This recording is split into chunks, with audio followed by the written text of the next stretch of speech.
Bismillahirrahmanirrahim. A'udzu billahi minasyaitonir rajim. Wa inna Yunus minal mursalin. Surat As-Saffat ayat 139. Wa inna Yunus minal mursalin.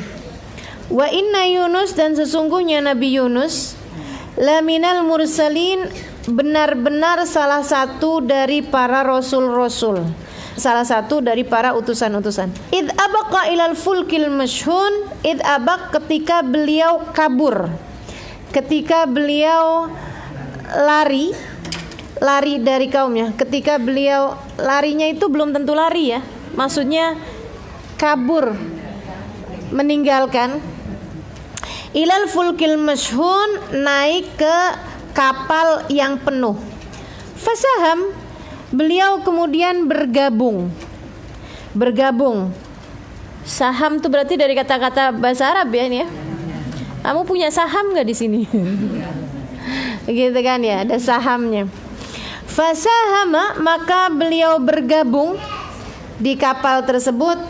Wa kana minal mudhadin, dan beliau termasuk di antara orang-orang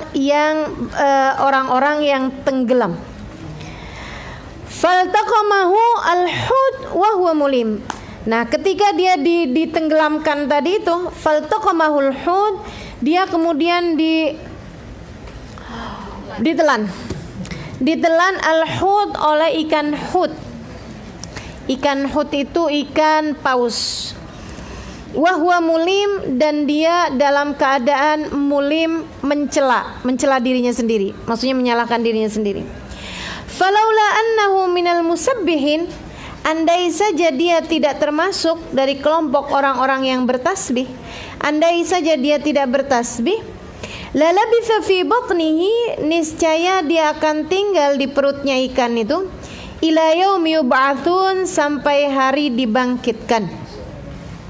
Tapi karena dia bertasbih, dia pun dikeluarkan.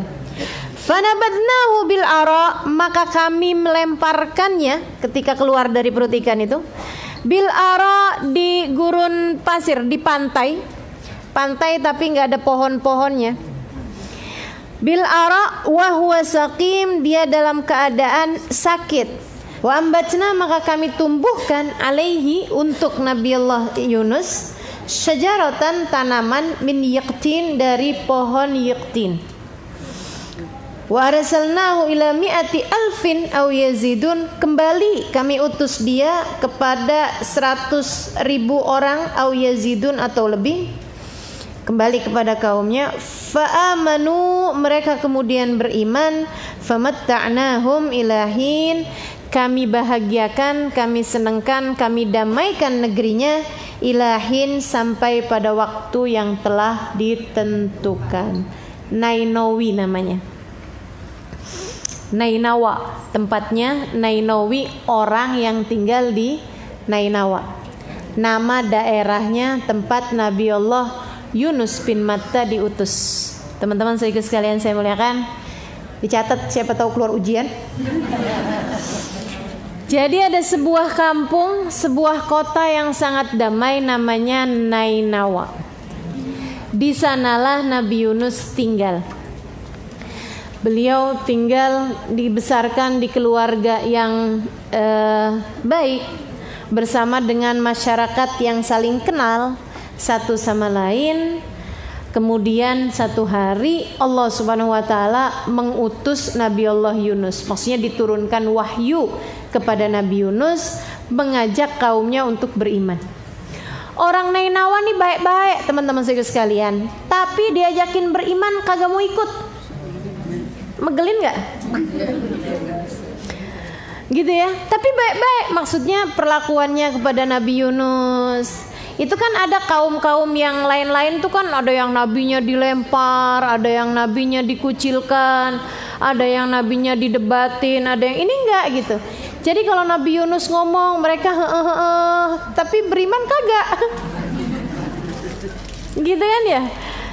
Sampai setahun, 2 tahun, 3 tahun, lama-lama Nabi Yunus nih kayaknya enggak ada prospek nih di Nainawa. Nggak ada hasil nih di Nainawa. Saya ngajakin orang beriman hari demi hari, hari demi hari, kagak ada yang ikut. Kayaknya nggak cocok. Mereka tahu saya dari kecil. Biasanya emang suka rada susah diikutin ya, kalau tahu kecilnya, gitu kan. Jadi ini Nabi Yunus merasanya, ini jangan-jangan orang-orang ini karena tahu saya dari kecil, gitu kan, kenal saya dari kecil gitu. Jadi mereka kayak yang keponakan kita, Yunus ponakan kita, gitu kan ya. Yunus sepupu kita, Yunus abang kita, adik-adiknya. Jadi kayak deket banget sehingga pas dibilang bahwa dia Rasul, kagak, nggak percaya gitu. Ponakan kita Nabi, nggak mungkin. Petani iya, Nabi nggak mungkin gitu. Teman-teman sekalian, Nabi Yunus akhirnya kemudian merasa nih kayaknya saya perlu berinisiatif, nyari jalan keluar. Gimana ya? Melebarkan sayap aja dah. Tinggalin Nainawa, saya berdakwah di tempat yang lain. Nah ini teman-teman sekalian, kita belajar dari Nabi Yunus ini satu hal ya. Jangan nyari jalan keluar seenak akal pikiranmu sendiri. Apa-apa itu diistikharowin. Jangan mikir seenak-enakmu sendiri. Kayaknya bagusnya begini, kayaknya bagusnya begini. Yang dicari bukan bagus menurutmu, akan tetapi menurut Allah. Teman-teman saudaraku sekalian, kita nggak bisa milih. Sebab bukan pilihan. Ada banyak hal dalam hidup kita nih bentuknya bukan pilihan. Jadi kemudian kalaupun pilihan juga gitu ya, kita nggak tahu yang mana yang baik. Makanya kalau doa itu jangan suka ngatur. Kalau minta sama Allah jangan suka ngatur. Ya Allah, jodohkan saya sama fulan. Ya Allah, kalau ternyata dia bukan jodoh saya, carikan saya orang yang kayak fulan. Mukanya, orangnya, akhlaknya, pendidikannya. Ya Allah, daripada repot-repot fulan aja dah. Maksa tuh ya. Jangan gitu. Ya Allah, masukkan anakku di universitas ini. Itu maksa tuh. Gimana coba? Kamu gak pernah tahu yang mana yang baik buat anakmu, yang mana yang baik buat dirimu. Kamu gak pernah tahu, teman-teman sekalian. Nggak tahu kita. Karenanya apa-apa beristikharah. Jangan jauh-jauh dari istikharah. Bahkan ketika ada yang nanya sama saya, Ustazah ini udah mantep nih, saya udah mantep mau kawin sama dia, dia juga udah mantep mau kawin sama saya, keluarga kami udah setuju, keluarga dia udah setuju. Gimana Ustazah? Perlu istikharah apa enggak? Perlu, saya bilang. Kenapa gitu Ustazah? Karena yang dicari bukan mantapmu, tapi mantapnya Allah. Yang dicari bukan maumu, tapi maunya Allah. Asa an takrahu syai'an wa huwa khairul lakum. Berapa banyak kamu membenci sesuatu, nggak kepengen sama sesuatu, ternyata sesuatu tersebut baik bagimu. Asa an tuhibbu syai'an wa huwa syarrul lakum. Berapa banyak hal yang kamu menyukainya, ternyata itu adalah buruk bagimu. Nabi Yunus pikir, daripada nggak dipercaya sama orang di Nainawa, daripada kemudian orang-orang nggak pada beriman sama saya tinggalin aja dah kaum saya nih, nyari kaum yang lain. Itu sepemikirannya Nabi Allah Yunus alaihissalam. Kelihatannya bijak, tapi yang dicari bukan bijaknya akal kita, teman-teman saudaraku sekalian. Yang dicari bukan benar versi kita. Sebab yang menurut kita benar, menurut Allah belum tentu. Gitu kan ya? Beristikharahlah. Minta bimbingan sama Allah. Ya Allah, ini bagusnya gimana ya Allah, gitu. Ustazah boleh gak sih istikharah jodoh padahal belum ada yang lamar? Itu sama aja kayak booking gedung belum ada yang minta. Udah booking gedungnya, udah bikin undangannya, yang bagian laki-lakinya dikosongin namanya. Yang ngapain gitu ya? Ngapain? Nah itu nggak perlu, teman-teman sekalian. Jadi akhirnya kemudian Nabi Allah Yunus bin Matta, Bismillah dah, bawa baju, kemudian pergilah ke pantai. Ada rombongan kapal mau berangkat ke negeri seberang. Nabi Yunus ikut di sana. Orang di kampung situ atau yang naik kapal itu hampir semuanya kenal Nabi Yunus, dan mereka baik seperti yang tadi saya sampaikan. Baik secara gini nih teman-teman sekalian. Punya nggak tetangga orang non muslim? Punya kan? Ada nggak di antara mereka yang baik? Banyak, gitu loh. Itu maksud saya. Jadi orang Nainawa itu baik sama Nabi Yunus, tapi nggak beriman, gitu. Keyakinan kita masing-masing deh Yunus. Kalau kamu ngerasa jadi Rasul, silakan aja. Tapi kita nggak percaya, gitu. Berangkat kemudian Nabi Yunus ini berangkat naik kapal. Bersama dengan orang-orang di dalam kapal tersebut. Kapal layar besar, banyak orangnya. Sehari, 2 hari, 3 hari di atas kapal. Kan orang kalau naik kapal ke negeri seberang kan bisa sampai dengan berbulan-bulan, ya kan ya, berminggu-minggu. Jadi Nabi Yunus nih berada dalam kapal layar. Satu waktu, entah hari keberapa, terjadilah badai di kapal tersebut. Gonjang, ganjing, orang-orang pada pegangan semua. Ada yang pegangan tiang, ada yang pegangan sebelahnya, pegangan orang, ada yang dekepin tasnya, segala macam. Pusing, sibuk mereka, kebingungan. Nahkodanya kemudian segera menuju ke arah mereka buat pengumuman. Dia bilang, mohon maaf, saya mau ngasih pengumuman. Ini bukan musimnya badai. Ini bukan daerah tempatnya badai. Saya udah puluhan bahkan ratusan kali lewat di sini, aman-aman aja. Bukan tempatnya badai, bukan waktunya badai.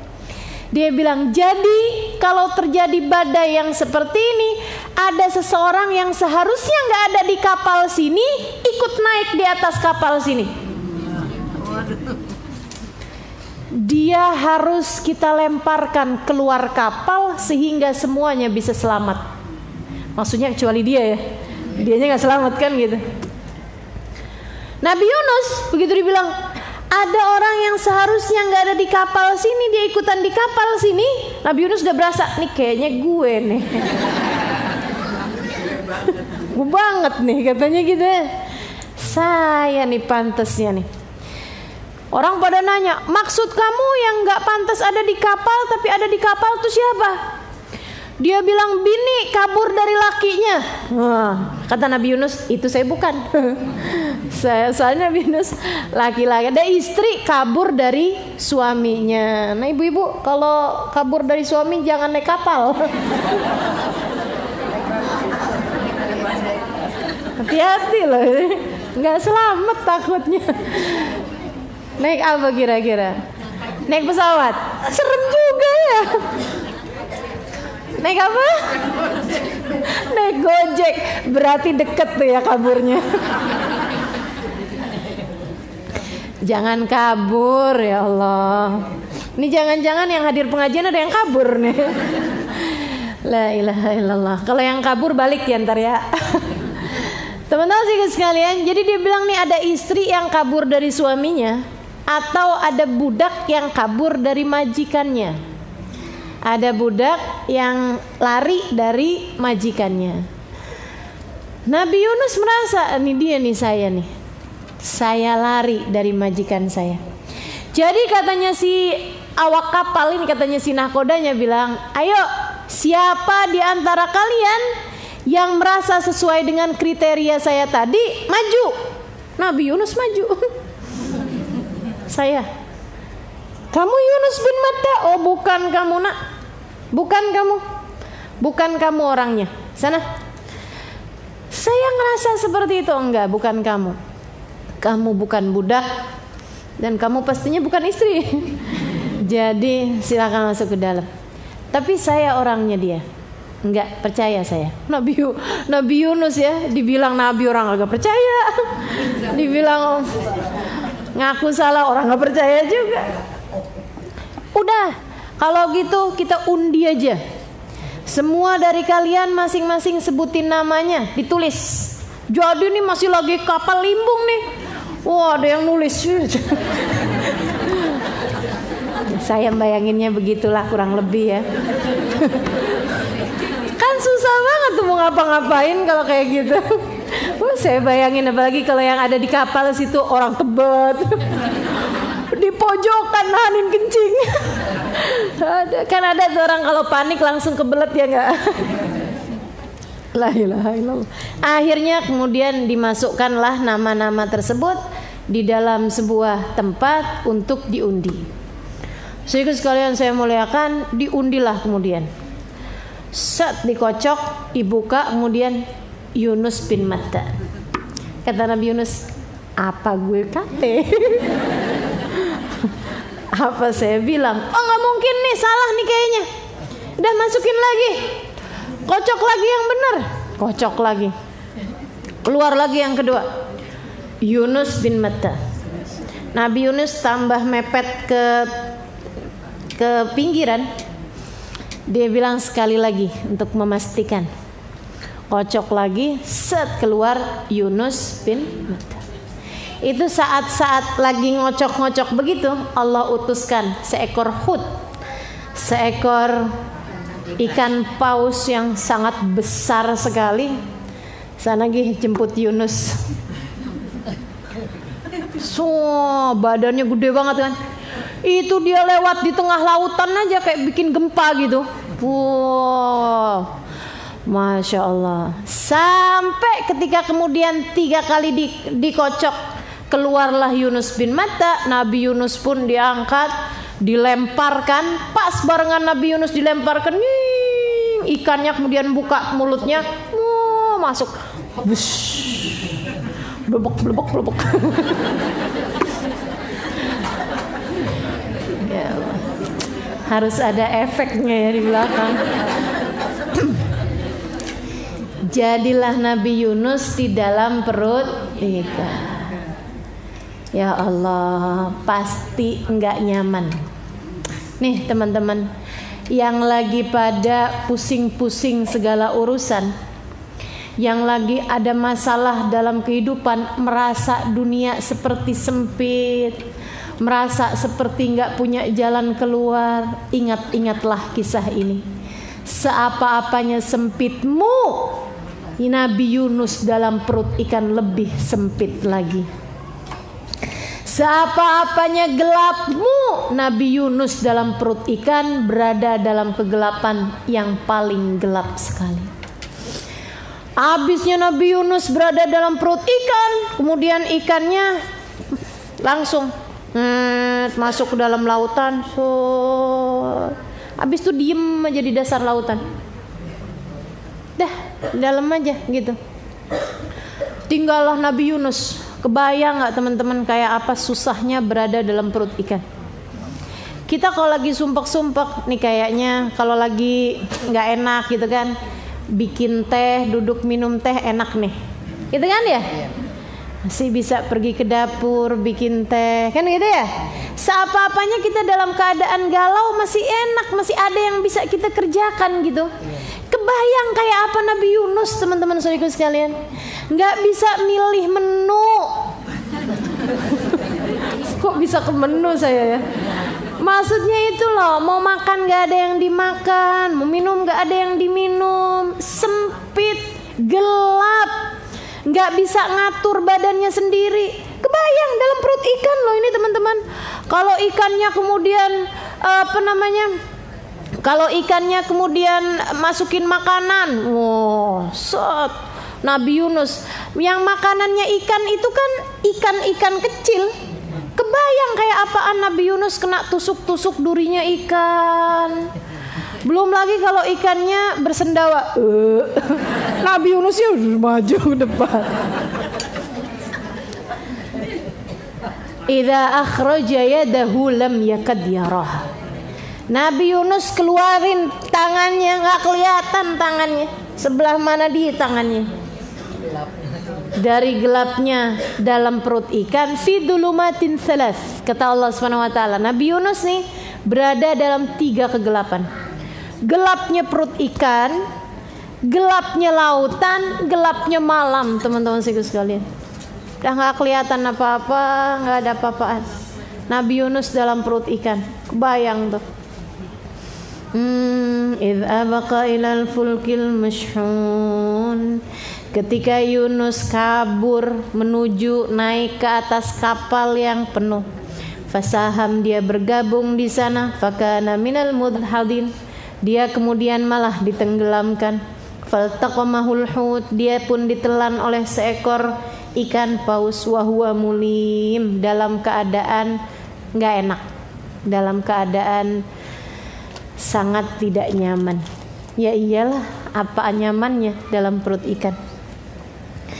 Sampai dalam perut ikan itu Nabi Yunus dari yang asalnya, duh nasib nggak enak bener nih, kan begitu?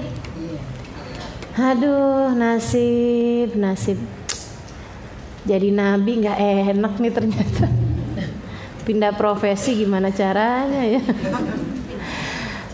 Dari yang beliau menyalahkan keadaan, kenapa sih juga nih kaum saya nggak pada beriman? Coba mereka pada beriman kan saya nggak memutuskan kabur.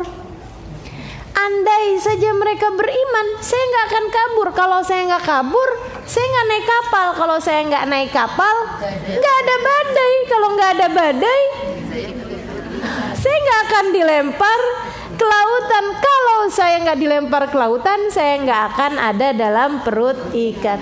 Kita kan suka kayak gitu orangnya. Coba aja saya dulu nggak ketemu sama dia, saya nggak bakalan kawin sama dia.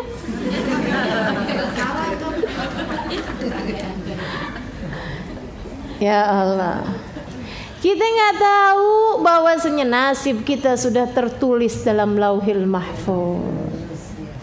Semuanya ada pembelajaran buat kita sekalian, teman-teman saudaraku sekalian. Jadi Nabi Yunus dari yang jelek, kemudian menyalahkan kaumnya, sampai kemudian berada dalam pemikiran, yaitu sesudah sehari 2 hari dalam perut ikan. Ya Allah, teman-teman saudara sekalian, Nabi Yunus dalam perut ikan nih, dari mulai dia menyalahkan kaumnya, kemudian lagi menyalahkan dirinya sendiri, dan berhari-hari dalam keadaan seperti itu. Saudaraku sekalian, orang berada dalam kepanikan itu detik demi detik berasa loh. Berasa, berbeda dengan orang yang lagi tidur misalnya, kan begitu ya? Atau berada dalam kesenangan misalnya, tiba-tiba udah sore aja, udah malam aja, udah bulan ini aja, udah mau deket ini, kan gitu tuh. Kita nggak berasa karena kita berada dalam keadaan yang menyenangkan. Alhamdulillah. Begitu dalam keadaan kesakitan, begitu dalam keadaan tidak nyaman, berada dalam kepanikan, apalagi dalam kesempitan seperti Nabi Allah Yunus alaihi salam. Kebayang teman-teman saudara sekalian, hari demi hari rasanya kayak gimana? Nggak makan, nggak minum, nggak apa-apa, tersisa hanya rohnya aja dalam perut ikan. Saudaraku sekalian saya muliakan, beradalah Nabi Yunus dalam pemahaman. Semua yang mengatur kehidupan adalah Engkau ya Allah. Enggak ada yang bikin saya berada dalam perut ikan kecuali Engkau ya Allah. Bisa pas banget begitu dilempar bek gitu ya. Itu kan kemungkinannya 1/1.000.000 juga nggak ada. Apalagi 1%. Kemungkinannya kan jauh banget gitu. Tapi ini bisa jadikan seperti itu karena memang Allah berkehendak. Innama amruhu idza arada syai'an ayyaqula lahu kun fayakun. Semuanya Engkau juga ya Allah. La ilaha illa anta. Tidak ada pengatur kehidupan melainkan Engkau. La ilaha illa anta. Nabi Yunus kemudian berada dalam pemikiran apapun yang Allah tetapkan adalah yang terbaik. Karena Allah Maha Agung, karena Allah Maha Mulia, karena Allah Maha Luhur, karena Allah Maha Tinggi. La ilaha illa anta, ya Allah, tidak ada pengatur apapun kecuali Engkau, tidak ada Tuhan pemilikku kecuali Engkau, tidak ada Tuhan pemilik umat saya kecuali Engkau, tidak ada yang mengatur kehidupan ini kecuali Engkau, termasuk yang membuat aku berada dalam perut ikan ini juga Engkau ya Allah. Dan aku tahu bahwa apapun keputusanmu adalah yang terbaik, sebab subhanak, Engkau adalah zat yang maha agung. Inni kuntu minadh dhalimin. Ngaku saya ya Allah, sayanya yang salah, sayanya yang gak benar. Diutus kepada orang Nainawa, malah saya mikir-mikir sendiri mau cari umat yang lain. Saya nih ya ampun, jadi hamba kayak begini amat, gak benar saya ya Allah. Inni kuntu minadh dhalimin. Aku mengakui bahwa aku adalah seorang hamba yang zalim, seorang hamba yang berbuat salah, seorang hamba yang tidak mengerti apa yang seharusnya dilakukan. Saya yang bodoh, saya yang naif, saya yang jahil, saya yang durhaka, saya yang tidak patuh, saya yang salah, saya yang berdosa. La ilaha illa anta subhanaka inni kuntu. Teman-teman sekalian, seperti yang tadi saya sampaikan, belajar dari Nabi Yunus yang pertama adalah bahwa jangan suka nyari jalan keluar semaumu sendiri. Tanya sama Allah Subhanahu wa taala, ini jalan keluarnya gimana ya Allah? Beristikharahlah, berdoalah, minta dikasih jalan keluar, minta dikasih pilihan-pilihan yang terbaik. Kan begitu kan? Saudara sekalian saya muliakan, pahami itu. Itu yang pertama. Kalau kita mikir jalan keluar kita sendiri, suka salah-salah kita. Karena akal pikiran kita nih kerdil teman-teman saudara sekalian. Kita nggak cukup pinter untuk memikirkan hikmah di balik setiap kejadian. Nggak cukup ngerti kita. Jadi minta sama Zat yang maha mengerti untuk memberitahukan kepadamu. Apa-apaan nanya sama Allah Subhanahu wa taala. Apa-apaan minta sama Allah buat dikasih yang terbaik. Jangan suka ngatur Allah. Itu satu. Kemudian dari Nabi Yunus, ini kita belajar tentang jalan keluar yang benar. Teman-teman sekalian, dalam hidup kita pasti sama Allah Subhanahu wa taala dikasih pembelajaran-pembelajaran walaupun skalanya enggak dengan dimasukkan ke dalam perut ikan seperti Nabi Yunus. Tapi pasti dalam hidup kita nih ada permasalahan-permasalahan yang membuat kita berada dalam keadaan yang tidak nyaman. Gitu kan ya? Rumah tangga yang saling ribut, suami sama istri, anak sama orang tua yang bergaduh, yang berantem. Kemudian lagi kamu menghadapi anakmu juga, anak yang kemudian memikirkan untuk kabur dari rumah. Kita sebagai ibunya pegel, kan begitu tuh. Ada aja dalam kehidupan ini segala macam permasalahan. Belum lagi dirimu dengan suamimu, ketika kamu mendapati ternyata suamimu buka cabang tempat yang lain misalnya gitu. Ada banyak hal dalam kehidupan yang terjadi tidak seperti inginmu, bukan begitu? Kan gitu? Pasti nih ibu-ibu langsung iya begitu habis saya bilang urusan buka cabang. Khair insyaallah. Teman-teman sekalian saya muliakan, ada banyak kejadian dalam kehidupan kita terjadi tidak seperti yang kita mau. Terjadi tidak seperti yang kita inginkan. Begitu kan ya? Ada aja dalam kehidupan ini. Fahamilah makna la ilaha illa anta subhanaka inni kuntu minadh dhalimin. Itu 3 hal tersebut adalah kunci teman-teman saudara sekalian. Allah akan memberikan kepadamu seindah-indah jalan keluar. Apa itu? Yang pertama, fahamilah pengatur kehidupan Allah satu. Kamu diberi kayak gitu, Allah yang ngatur. Bukan, wah ini nih karena saya, andai nggak begini nih saya nggak bakalan begini, andai nggak ini, ada aja. Nggak gitu saudaraku sekalian, nggak kayak begitu. Bahkan ketika ada orang meninggal dunia, bukan karena sesuatu, memang semuanya udah aturan dari Allah Subhanahu Wa Taala. Nggak akan kalau aja dia begini, palingan dia masih hidup. Nggak gitu. Andai dia nggak sakit, dia masih hidup. Nggak ada ceritanya. Justru karena dia harus meninggal dunia, Allah kasih penyebabnya. Umurnya, ajalnya, semuanya udah ditetapkan sama Allah Subhanahu Wa Taala. Dan itu ya teman-teman sekalian, menyalah-nyalahkan keadaan, menyalah-nyalahkan nasib, menyalah-nyalahkan diri sendiri adalah seburuk-buruk penyesalan dan membuat kehidupanmu menjadi sangat-sangat tidak nyaman. Itu puncak segala depresi. Penyebabnya depresi itu. Saya pernah diundang mengadakan seminar bersama dengan para ibu-ibu yang anak-anaknya banyak, yang hampir semua yang hadir adalah ibu-ibu yang punya anak autis. Di Singapura, diundang sebagai pembicara di sana. Saudara sekalian, rata-rata banyak di antara mereka yang ketika punya anak autis itu kemudian suami istri pisah. Suami yang menyalahkan istri, ini gara-gara kamu nih, kamu waktu hamil kebanyakan anak, jadi anak mecin. Begitu ya, wah macem-macem gitu. Si istri yang kemudian menyalahkan suaminya, kamu sih bang selingkuh di saat saya lagi hamil, saya kan jadi depresi.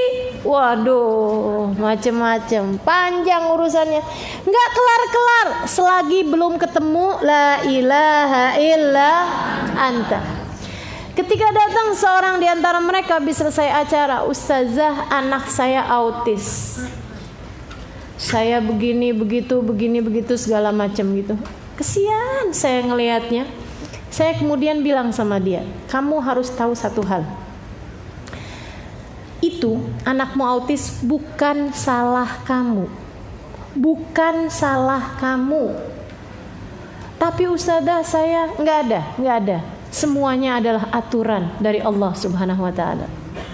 La ilaha illa anta. Bukan salah kamu, saya bilang. Enggak salah kamu, enggak salah suami kamu, enggak ada. Allah karuniakan anak berkebutuhan khusus kepadamu karena Allah tahu kamu mampu menghadapinya. Karena Allah tahu kamu adalah seorang perempuan yang kuat, mampu menanggung ujian yang sebesar itu. Kamu pasti akan dapat membawa anak ini kepada kebahagiaan. Dah nggak usah ngarep anaknya itu bakalan jadi orang yang normal atau apa gitu ya. Nggak ada, saya bilang. Kamu cukup ngerjain satu hal aja, buat anak tersebut merasa disayang sama orang tuanya.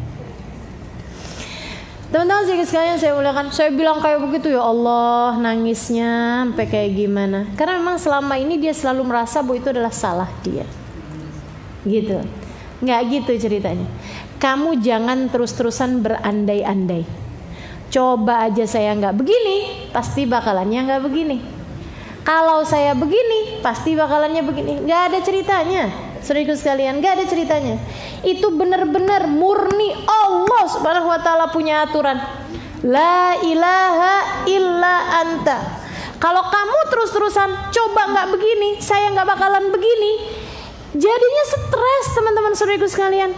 Ada orang tuh kepengenan jadi polisi, kemudian nggak jadi, akhirnya kemana-mana pakai seragam polisi. Lihat orang di rumah sakit jiwa tuh, apa menurutmu sebabnya? Kalau tidak karena tidak terima dengan keputusan Allah, lupa bahwa itu semuanya adalah kehendak dari Allah. Ada yang kemana-mana bawain guling, dikirain anaknya gitu ya, tenang nak, karena pernah kebakaran rumahnya, dia kemudian mau menyelamatkan anaknya, keliru, dibawanya guling. Itu memang sesuatu hal yang tekanan berat, ujian yang sangat berat. Tapi teman-teman saudaraku sekalian yang saya muliakan, yaitu sekali lagi kita mesti ingat makna la ilaha illa anta. Enggak ada sesuatu terjadi kecuali semuanya adalah aturan dari Allah, sebab tidak ada Tuhan pengatur kehidupan kecuali Allah Subhanahu wa taala. Balikin sama Allah, balikin sama Allah. Gitu ya. Dan mohon maaf ya, menjadi gila itu juga salah satu dari rahmatnya Allah. Ketika Allah lihat nih kesian hidupnya. Jadi orang normal menderita mulu, digilain aja biar bahagia. Orang gila bahagia-bahagia. Betul nggak? Makanya jangan suka sedih ya. Takutnya gila. Ada kapan waktu itu saya dengar seorang kiai bikin pondok pesantren khusus buat orang gila. Ini keren ya. Luar biasa. Dia kalau manggil santrinya bukan namanya. Dia manggilnya gini, Sunan Giri. Karena ada tuh yang merasa dirinya Sunan Giri. Datang. Sunan Kalijogo. Tak ada yang merasa dirinya Sunan Kalijogo. Ada satu enggak ini. Kamu kok enggak? Saya Nabi Muhammad. Iya. Ya Allah, ya Allah. Jadi teman-teman sekalian, fahami makna la ilaha illa anta. Katanya Imam Al-Haddad dalam salah satu qasidahnya, laulam lima qauludil hamaq. Andai jika aja kata-kata seperti itu adalah qauludil hamaq, ucapan orang bodoh, ucapan orang yang enggak ngerti makna la ilaha illa anta. Enggak ada penentu apapun kecuali Allah. Kecuali Allah. Subhanak. Fahami makna yang keduanya. Apapun keputusan Allah adalah yang terbaik. Sebab Allah adalah zat yang maha agung, maha suci, maha mulia. Teman-teman saudaraku sekalian yang saya muliakan, dokter aja kalau profesional dia tahu persis kok ini pasiennya nggak boleh kena ini, nanti kalau ini begini, kan begitu tuh. Iya. Lah menurutmu profesionalan mana? Manusia, makhluk dengan Allah Subhanahu wa taala sang pencipta. Maka jangan pernah nyalah-nyalahin keputusan Allah. Yang Allah kasih adalah yang terbaik. Ya Allah, kenapa sih saya dikasih hidung segini doang? Malu saya, Allah, tiap ngaca nih hidung apa kutil. Gak ada teman-teman sekalian. Apapun keputusan Allah adalah yang terbaik. Mungkin kamu kalau dikasih cakep nanti jadi sombong, jadi perempuan yang gak bener, kan gitu ya.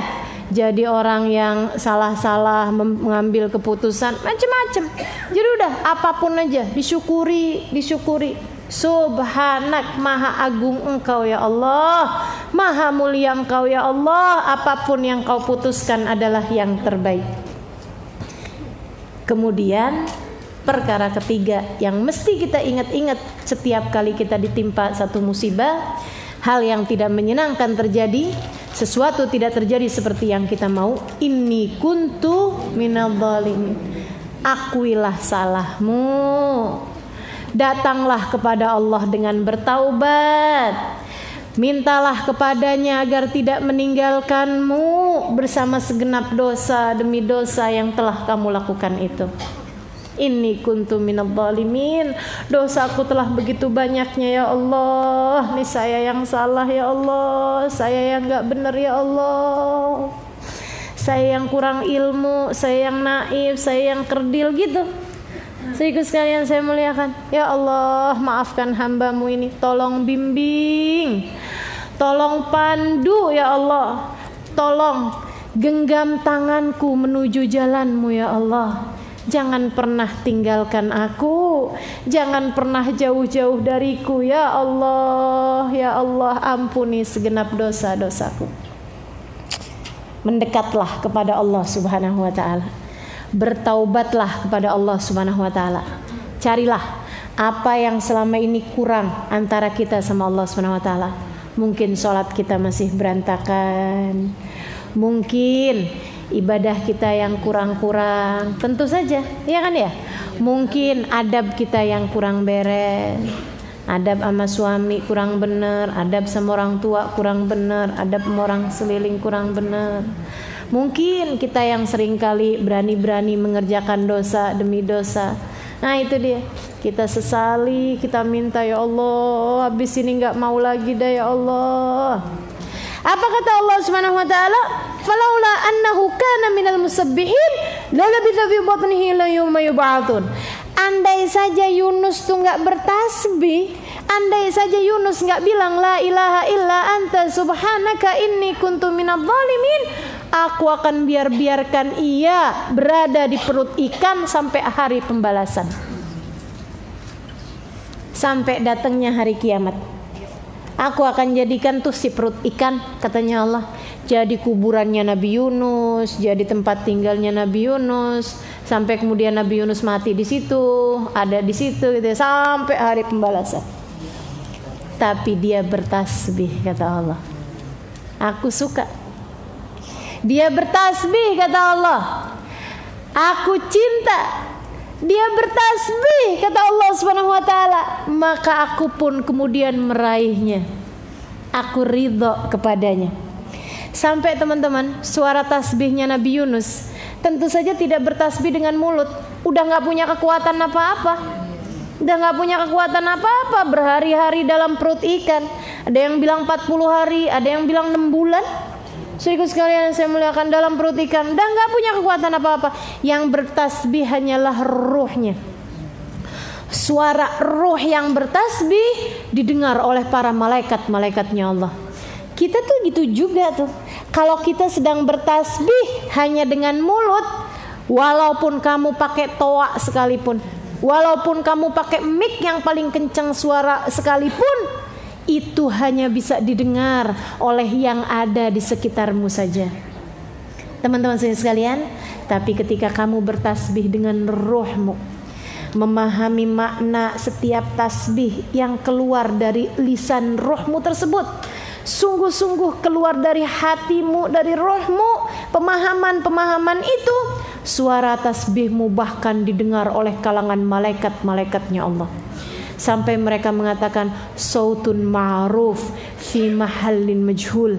Kami dengar suara yang tidak asing di tempat yang kami tidak tahu di mana tempatnya. Ada suara yang sangat kami kenal, tapi tempatnya kami nggak tahu di mana dia. Kata Allah, dzaka saut abdi Yunus fi batnil hut. Itu adalah suara hambaku Yunus dalam perut ikan. Malaikat aja sampai nyaru mana dia nih si Yunus. Teman-teman sekalian yang saya muliakan, sampai kemudian sesudah entah berapa banyak suara tasbih Nabi Yunus membuat Allah Subhanahu wa taala ridha kepadanya, membuat Allah Subhanahu wa taala cinta kepadanya, Allah kemudian dah waktunya keluar sekarang. Allah bikin si ikannya itu kemudian mual. Mual, teman-teman saya sekalian, mual, pengen muntah. Gimana caranya ngeluarin sesuatu dari perut ikan, dari perut kalau nggak dikasih mual? Kan kita mual dulu baru muntah kan? Jadi mual, waduh, kelimpungan. Wah, ini yang di dalam perutnya harus keluar nih. Waduh, ikannya kemudian gerak dari dalam perut bumi ya, dari bawah dasar lautan, kemudian bergerak menuju daratan. Waduh, jauh sekali, berjam-jam lamanya, sampai ketika nyampe di daratan dia buka perutnya, kemudian keluarlah perut ikan tersebut, muntahlah si ikan itu dan mengeluarkan Nabi Yunus dalamnya. Belek. Kata Allah, fanabadnahu bil ara, kami lemparkan dia Yunus itu bil ara, di pantai, tapi nggak ada pohon-pohonnya tuh. Kalau di ini namanya padang pasir, kalau di pantai apa namanya? Iya, pantai gersang ya, gitu ya. Di pesisir pantai yang gersang, nggak ada pohonan di situ, dah dibuang begitu aja, nggak ada orang, nggak ada apa-apa di sekeliling, nggak ada nelayan, nggak ada siapa, memang tempat yang sangat jauh gitu. Wahwa saqim, dia dalam keadaan sakit. Tapi ini harus hidup nih si Yunus ini. Gimana nih? Ini pelajaran ketiga teman-teman saudaraku sekalian. Sesudah yang pertama, jangan suka nyari jalan keluar sendiri. Yang kedua, tuh jalan keluar udah dikasih tahu sama Nabi Yunus. Ya kan ya? La ilaha illa anta subhanaka inni kuntu minadz zalimin. Saudaraku sekalian, faham pengatur segala sesuatu adalah Allah, faham bahwa apapun yang Allah SWT tetapkan adalah yang terbaik. Yang ketiga, gantungan sama Allahnya, kembalilah kamu kepadanya, ngakulah bahwa kamu adalah seorang hamba yang penuh dengan dosa-dosa, untuk kemudian kamu kepengen deket sama Allah SWT dan kembali padanya. 3 hal itu. Kalau udah 3 hal tersebut kemudian diberikan, Allah akan berikan jalan keluar. Dan teman-teman saudaraku sekalian saya muliakan, wa ambatnahu alaihi syajaratan min yaqtin. Sakit, udah nggak berdaya, tapi dia harus hidup, maka Allah pun kasih penyebab-penyebab kehidupan. Dia nggak bisa menggerakkan bahkan ujung-ujung jarinya. Teman-teman saudaraku sekalian yang saya muliakan, apa nih yang bisa bikin dia kembali hidup? Makan. Gimana caranya mau makan? Fa'ambatnahu syajaratan, kami kemudian fa'ambatna alaihi, kami hidupkan di atasnya arak tadi ini, tanah gersangnya pesisir pantai, kami tumbuhkan di atasnya syajaratan, sebuah tanaman min yaqtin, dari pohon labu. Jadi teman-teman saudaraku sekalian, kamu kalau belum waktunya mati nggak bakalan mati. Kalau kamu memang harus hidup, Allah pasti bakalan kasih penyebab kehidupan. Sebagaimana orang kalau harus waktunya mati, mati juga. Walaupun cuman kepleset daun pisang, waktunya mati juga, ya gak? Jadi teman-teman sekalian, gak usah khawatir terhadap hal-hal yang seperti itu. Gantungan sama Allahnya mesti kuat. Dia harus hidup, Allah berikan kepadanya penyebab kehidupan. Rizki, kalau kamu nggak bisa nyampe kepada rizki, rizki bisa sampai kepadamu. Tenang aja. Jadi ini Nabi Yunus nggak bisa nyampe kepada rizkinya yang Allah sampaikan kepada Nabi Yunus. Nabi Yunus ketika sadar, teman-teman sekalian, tuh Allah hidupin pohon itu ya, pohon yaqtin. Nabi Yunusnya pingsan berapa waktu gitu, bahkan mungkin berapa hari Nabi Yunus pingsan di situ. Teman-teman sekalian, Allah hidupin pohonnya itu yaqtin tadi itu ya, pohon buah labu itu kayak melon gitu, dihidupin set, buahnya kemudian dihidupin dekat kepalanya Nabi Yunus. Set. Nabi Yunus melek mata. Pas banget buahnya tuh di mulutnya Nabi Yunus. Itu tadi teman-teman sekalian, jika kamu tidak dapat meraih rizki, tenang aja. Kalau kamu harus menjalani kehidupan, rizki yang akan sampai padamu. Gak usah khawatir. Jadi gak usah segitu-gitunya nyari rezeki, sampai yang haram-haram dikerjain, iya kan? Rezeki yang bakalan nyampe kepadamu teman-teman saudariku sekalian, bakalan nyampe. Kayak Nabi Yunus, rizkinya nyampe ke mulutnya di saat dia nggak bisa berusaha. Jadi Nabi Yunus jilat, lama-lama tambah dihidupin pas banget di mulutnya. Jadi udah tinggal ini aja, tinggal makan, gigit sampai habis satu buah tersebut. Ada kekuatan Nabi Yunus kemudian duduk, Nabi Yunus kemudian berdiri, Nabi Yunus kemudian berjalan. Terus beliau berjalan, teman-teman saudaraku sekalian, kemudian nanya sama orang, ini di mana sini? Ini di daerah pesisir. Daerah mana nih? Nainawa. Balik lagi. Wa arsalnahu ila mi'ati alfin aw yazidun. Kami kembali mengutusnya kepada 100.000 orang bahkan lebih dari orang Nainawa. Nah sekarang yang kedua ini, Nabi Yunus udah tahu caranya berdakwah. Nabi Yunus udah paham gimana caranya berdakwah, ngerti bahwa hidayah hanyalah milik Allah Subhanahu wa taala. Jadi ketika ngajak aja, urusan orang mau beriman apa nggak beriman urusannya Allah. Gitu ya.